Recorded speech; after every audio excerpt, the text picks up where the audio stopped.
Depuis la fin du mois de Ramadan passé, l'Algérie a officieusement suspendu ses importations des masques de protection contre le coronavirus Covid-19.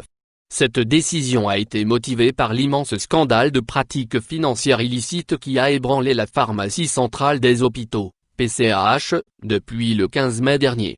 À la suite de l'incarcération le 17 mai dernier par le tribunal de Dar el-Beida de l'ex-directeur général de la PCH, Tariq Djaboub, pour passation de marché en violation de la législation, a-t-on appris de sources judiciaires, la PCH a suspendu ses programmes d'importation.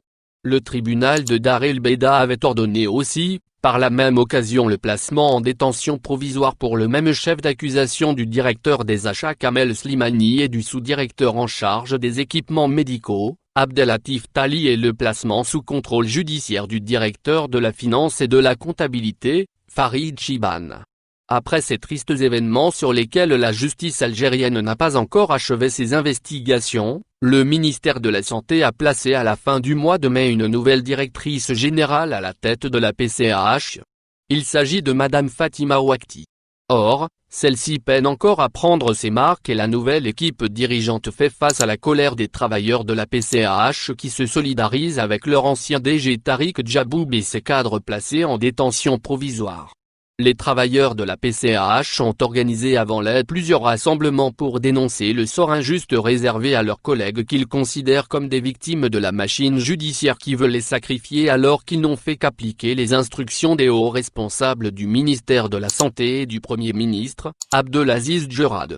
Dans cette situation explosive, le gouvernement algérien a suspendu son programme d'importation des masques, d'autant plus qu'à la suite du scandale de la PCH, les contacts furent rompus avec la majorité des fournisseurs chinois qui se méfient, désormais, de leurs partenaires algériens, a-t-on pu confirmer au cours de nos investigations.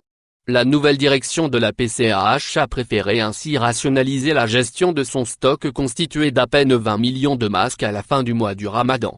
Fort heureusement, la production nationale a été renforcée cette semaine par l'entrée en production de plusieurs ateliers fabriquant des masques alternatifs. Ces ateliers peuvent fabriquer jusqu'à 1 million de masques par mois. À cela, il faut rajouter la capacité de production des 3 usines privées basées essentiellement à Alger qui a été portée à 3 millions de masques par mois. En ce moment, les hôpitaux algériens consomment une quantité de 2 millions de masques par semaine.